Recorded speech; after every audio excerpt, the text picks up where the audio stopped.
Good morning. Gaming chip से AI empire तक का सफर। एनवीडिया 1993 में शुरुआत और फाउंडर थे जेनसन हांग और उनके दो पार्टनर्स। एक छोटे से विचार के साथ शुरुआत की। फ्यूचर के जो कंप्यूटर है वो सिर्फ सीपीयू पे नहीं जीपीयू पे भी चलेंगे। और उस टाइम किसी ने सोचा तक नहीं था कि जीपीयू आज का इतना बड़ा मार्केट बन जाएगा। लेकिन ये शुरुआत इतनी आसान नहीं थी, बिकॉज कई सारे ऐसे कंपनी में मोड़ आए जहां पे कंपनी ऑलमोस्ट बैंकरप्ट होने के कगार पर आ गई थी। बिकॉज कई सारे इनके प्रोडक्ट्स फेल हो रहे थे लगातार, और इसके बाद कंपनी के पास कैश सिर्फ 30 दिन का बचा था। सिर्फ 30 दिन का कैश बचा है कंपनी के पास। अगर कोई भी गलत डिसीजन या कोई भी गलत मूव तो कंपनी पूरी तरीके से बैंकरप्ट। लेकिन वो कहते हैं ना कि गुच्छे की आखिरी चाबी भी ताला खोल सकती है। उसी प्रकार इन्होंने लॉन्च किया रीवा 128 वो इतना सफलतापूर्वक मार्केट में चला कि कंपनी बैंकरप्ट होने से बच गई।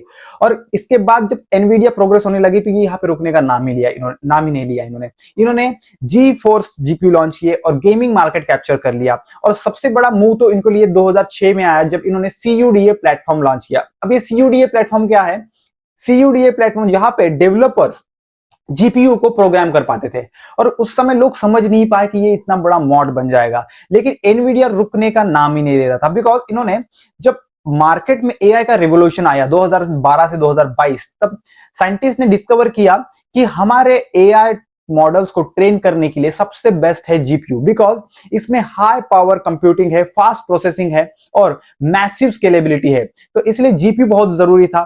तो एनवीडिया ऑलरेडी रेडी। इसलिए जैसे ही मार्केट में एआई का बूम आया, कंपनी पूरी तरीके से रॉकेट बन गई। और इसके बाद जब इन्होंने गेमिंग मार्केट कैप्चर कर लिया तो खुद को एआई में कंपनी में ट्रांसफॉर्म कर लिया। बिकॉज पहले ये गेमिंग हार्डवेयर कंपनी थी, इसके बाद ये AI infrastructure backbone of world बन चुकी है। बिकॉज इन्होंने खुद को ट्रांसफॉर्म कर लिया।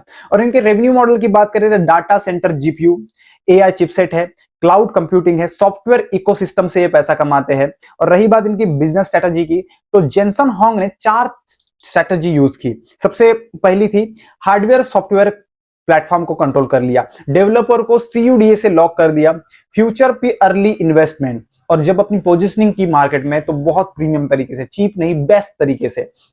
और रही बात इनके रिस्क की, तो कंपटीशन तो मार्केट में है ही, उसके लिए इंटेल है, एएमडी है। लेकिन जेनसन के सुपर और पावरफुल विजन के सामने आज कंपनी कहां पहुंच गई है ये हम सबको पता है। इससे हम कह सकते हैं कि कंपनी कैश खत्म होने से नहीं, विजन खत्म हो जाने से खत्म होती है। जैसे कि जेनसन हांग ने कंपनी में कैश और कई सारे परेशानियों के बाद भी आज कंपनी को इस मुकाम तक लेके चले गए हैं।